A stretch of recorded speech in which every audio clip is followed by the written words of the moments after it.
সকলকে আমার আনন্দিত জয়গুরু। আশা করি সবাই ভালো আছেন। আজকে একটা গুরুত্বপূর্ণ বিষয় নিয়ে একটা আলোচনা করব। আমরা জীবনে প্রচুর টাকা পয়সা তো কামিয়েছি, জীবনে প্রচুর গাড়ি বাড়ি করেছি, জীবনে প্রচুর নাম কামিয়েছি, যশ কামিয়েছি, প্রচুর কিছু করেছি। কিন্তু একটু ভেতরের দিকে ঝুঁকে দেখলে দেখা যায় আমার আসল জায়গাটাতেই গলদ আছে। আমাদের সবার কম বেশি আসল জায়গাতেই কিন্তু গলদ আছে। সেটা হচ্ছে আমাদের চালচলন, বাক্য। তাই চালচলন, বাক্য গলদ আছে কেন? কারণ সেই জিনিসটা আমি প্রপার শিখে উঠতে পারিনি। আমাদেরকে শেখা উচিত, শিখতে হবে। এবারে বলবেন কী করে শিখব? যদি আমাকে জিজ্ঞাসা করেন তা আমি বলবো যে আমার ঠাকুর শিখিয়ে দিয়েছে। আমার ঠাকুর শিখিয়ে দিয়েছে এবং আচার্য পরম্পরায় প্রতিনিয়ত তিনি আমাদের শেখাচ্ছেন কিভাবে আমাদের চালচলন হওয়া উচিত, কিভাবে আমাদের বাক্য বলা উচিত। কিন্তু যারা এখনও কোনো আদর্শের সঙ্গে যুক্ত হয়নি, যাদের কোনো আদর্শ নেই, যাদের লাগাম নেই কোনো, তাদের একটা জিনিস খেয়াল করে দেখা যায় তাদের বাড়িতে মানে একটা অন্যরকম একটা বেপরোয়া জিনিস একটা সৃষ্টি হয়েছে। সেটা একটা ছোট্ট উদাহরণ দিয়ে আমি আপনাদেরকে বলছি। এটা যার সঙ্গে ঘটা সেই খোঁজ সেই লোকটার মুখ থেকে আমার শোনা। সে লোকটা পেশায় বাড়ি বাড়িতে কাজ করে। সে পরে ঠাকুরের দীক্ষাটা নিয়েছে, দীক্ষা নেওয়ার পরেই আমার সাথে পরিচয়। তো সেই ভদ্রলোক প্রতিটা বাড়িতে বাড়িতে কাজ করে করে নিজের দিন যাপন করে। তো একটা এলাকাতে দুটো বাড়ি আছে, সে পরপর দুটো বাড়িতে কাজ করে। আমি উদাহরণ হিসাবে বোঝার সুবিধা করে আমি বাড়ি নম্বর এ আর বাড়ি নম্বর বি বলছি। তো বাড়ি নম্বর এ আর বাড়ি নম্বর বি আগে পড়ে। তো বাড়ি নম্বর এতে যখন ঢুকলো, দেখছে সাত সকালবেলায় যখন কাজ করতে গেছে, দেখছে মানে হাজব্যান্ড ওয়াইফকে ধরে মারছে, ওয়াইফ হাজব্যান্ডকে ধরে মারছে। এরও পাথারি চলছে, মানে একদম বলতে গেলে মহাভারতের যুদ্ধ চলছে। তার সঙ্গে তো ভাষা বাক্য তো আছেই। সেগুলো কি করছে, তাদের বাড়ির যে বাচ্চা যে ছেলেমেয়েরা আছে সেগুলো হাঁ করে দেখছে। দেখলো, সে অ্যাবজর্ব করলো জিনিসটা।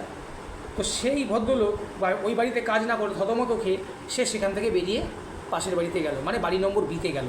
বাড়ি নম্বর বিতে গিয়ে দেখলো মানে তাদের পোশাক আশাক, তাদের স্বামী স্ত্রী পোশাক আশাক থেকে মনে হলো যে তারা সকালবেলা ঠাকুর পুজো করে বেরিয়েছে। ভালো কথা। বেরিয়ে দেখলো স্বামী স্ত্রীকে জয়গুরু বলল, স্ত্রী স্বামীকে জয়গুরু বলল। স্ত্রী স্বামীকে হাঁটু গেড়ে, মানে ঠাকুরের নিয়মে যা আছে প্রণামের ব্যাখ্যা, সেই মতো করে ঠাকুরের বিধানে যেভাবে প্রণাম আছে সেইভাবে প্রণাম নিবেদন করলো স্বামীকে। স্বামী বলল কি, এবারে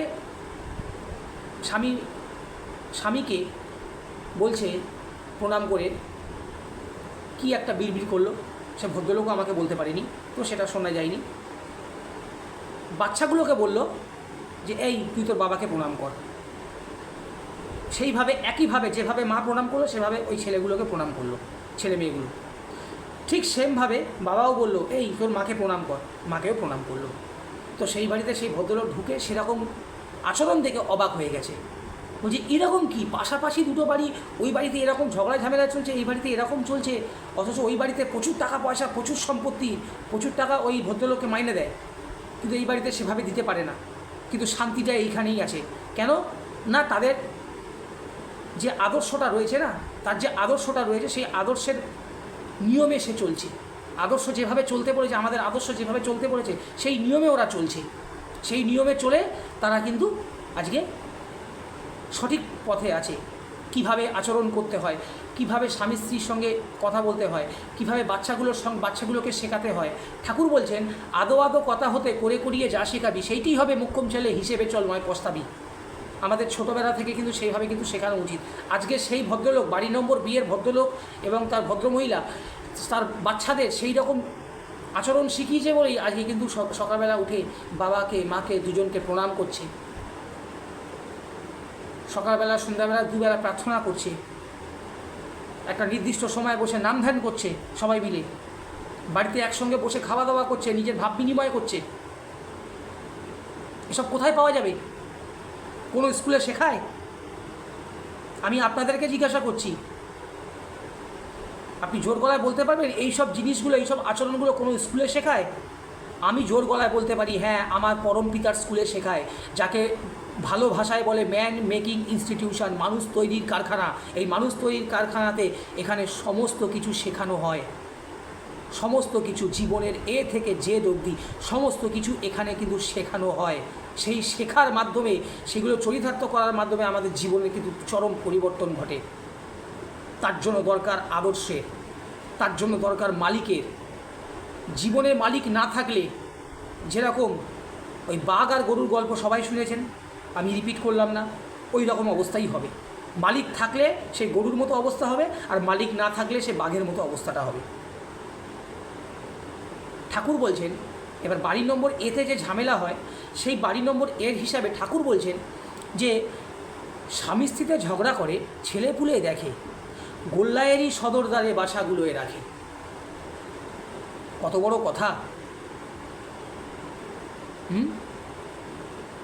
স্বামী স্ত্রীতে ঝগড়া করছে, ছেলে পুলে কিন্তু সব দেখছে। এবার ওরা অ্যাবজর্ব করে জিনিসটা কী করলো, যে না, পরবর্তীকালে ওরাও অ্যাপ্লাই করবে।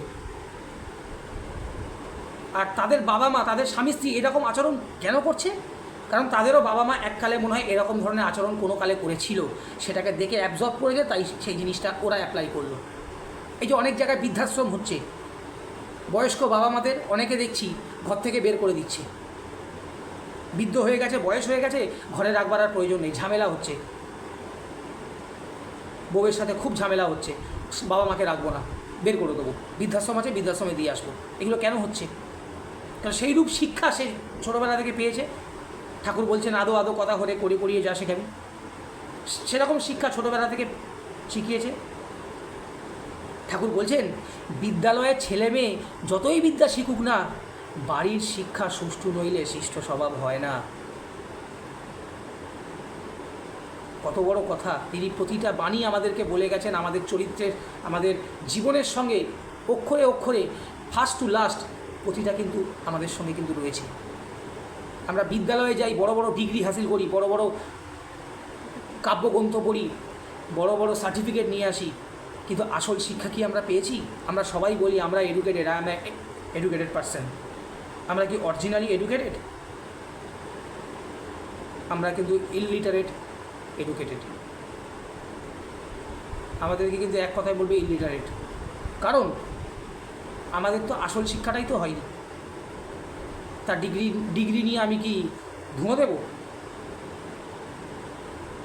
বাক্য ব্যবহার যদি ঠিক না থাকে, মানুষের সাথে যদি কথা বলার এটা যদি ভাব প্রকাশটা যদি ঠিক না থাকে, তাহলে অতগুলো ডিগ্রি দিয়ে কি আমি কি ধুয়ে খাবো? আপনারাই বলুন। তিনি ছোট ছোট অনেক কথা বলে গেছেন। তাই আসুন, জীবনে আদর্শকে গ্রহণ করা লাগে। জীবনে আদর্শকে গ্রহণ না করলে না, এসব কিচ্ছু জানা যায় না, কিচ্ছু শেখা যায় না।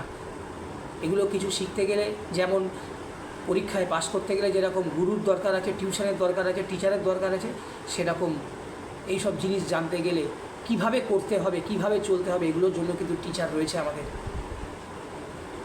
আমাদের গুরু রয়েছেন।